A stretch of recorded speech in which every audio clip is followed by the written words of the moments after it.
Nous voici à Lyon où la famille Kubiak nous a accueillis dans sa magnifique maison écologique.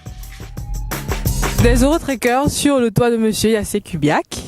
Et là, nous sommes en contact direct avec les capteurs thermiques qui sont chauds mais pas très chauds. Alors qu'à l'intérieur, il y a 80 degrés, c'est ça? L'eau fait 80 degrés. Donc, pas du tout chaud. Voilà. Et c'est classe. Voilà. C'est écologique. Les autres trackers sur le toit de la famille, de la maison de la famille Kubiak pour une interview au sommet. Donc, vous avez pris l'initiative de construire une maison passive et vous n'en êtes pas à votre première maison. Quelles sont vos motivations et qu'est-ce qui vous a poussé à vous lancer dans la construction de maisons de ce genre? Alors déjà le climat ici, puisqu'il pleut de temps en temps, il fait froid, il fait trop chaud, donc on avait envie d'être à l'abri.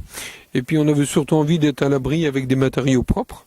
Donc on s'est dit pourquoi ne pas essayer donc d'avoir des matériaux un peu plus propres que le béton. Donc on a choisi effectivement le bois qui se recycle facilement. Et puis là vous voyez on est quand même sur des tuiles, mais les tuiles pour le toit pour le moment dans la région c'est ce qui convenait le mieux. Donc on a fait une démarche en commençant par des murs en monomure dans notre première maison. Et ici on a construit une maison en ossature bois et enfin on est passé au panneau bois comme sur cette maison actuellement avec isolation extérieure en fibre de bois et le maximum de matériaux recyclables sur l'ensemble en fait de la démarche. Effectivement, au cours de notre visite, cette maison présente plusieurs caractéristiques qui respectent justement les normes d'une maison passive. Quels sont les paramètres que vous avez pris en compte pour assurer une bonne isolation de la maison?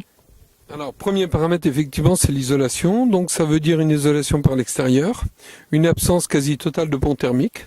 Donc, on essaye au maximum d'envelopper la maison sur l'ensemble de ses arêtes. On a des fenêtres avec une étanchéité maximale en tour et du triple vitrage, y compris au sud. On a fait le choix de mettre du triple vitrage partout, avec des coefficients très intéressants. Un UW de 0,67, ça commencera à parler tout doucement pour les gens qui s'intéressent à ce mode de construction, qui fait partie des fenêtres les plus performantes aujourd'hui. Ensuite, on a une exposition optimisée avec le sud qui est respecté sur la partie la plus vitrée, un vitrage limité et des ombrages gérés à l'est et à l'ouest. Au sud, on a une protection solaire pour éviter les surchauffes d'été. Et ensuite, on a géré l'étanchéité à l'air de telle manière à ce qu'on ne dépasse pas les 0,6 demandés par les normes pour une maison passive.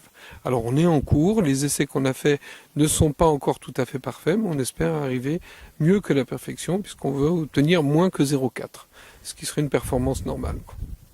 Alors pour ceux qui nous regardent, quels conseils donneriez-vous à des personnes qui voudraient s'engager, construire une maison passive? Quels sont les conseils que vous leur donneriez pour réussir justement à arriver au point où vous en êtes? Alors pour faire du passif, il ne faut pas l'être.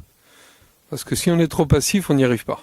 Il faut en permanence solliciter les entreprises, faire les bons choix, vérifier qu'ils ont envie de faire en fonction des standards passifs, pas uniquement qu'ils aient forcément l'expérience, mais en tout cas qu'ils aient envie de soigner l'isolation, qu'ils aient envie de soigner l'étanchéité, qu'ils aient envie de soigner la partie des passages de tubes, des câbles, qu'ils aient envie de réfléchir pour optimiser le résultat. Et à partir de là, on crée des équipes qui vont intervenir et qui donneront un résultat qu'il aura fallu étudier auparavant, qu'il aura fallu soigner au niveau de la conception, la compacité de la maison, sa disposition sur le terrain avec son orientation, mais aussi tout ce qui est autour. C'est-à-dire, par exemple, nous, on a choisi de faire la récupération des eaux de pluie, on a choisi d'avoir le chaude solaire avec des capteurs thermiques, on n'a pas fait le choix pour le moment du photovoltaïque pour, j'allais dire, des raisons en même temps économiques et peut-être de principe, parce qu'on pense que sur Nice, ça serait plus intéressant de mettre des capteurs photovoltaïques qu'à Lyon.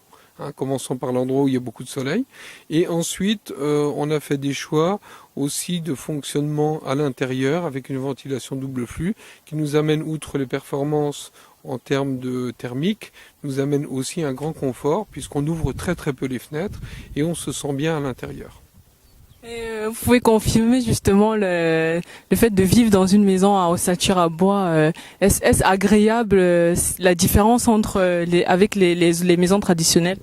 Oh oui, c'est très agréable. On n'a pas beaucoup de recul, ceci dit, puisqu'on est emménagé il y a 2 mois, mais on se sent enveloppé. C'est très, très confortable. Ça va.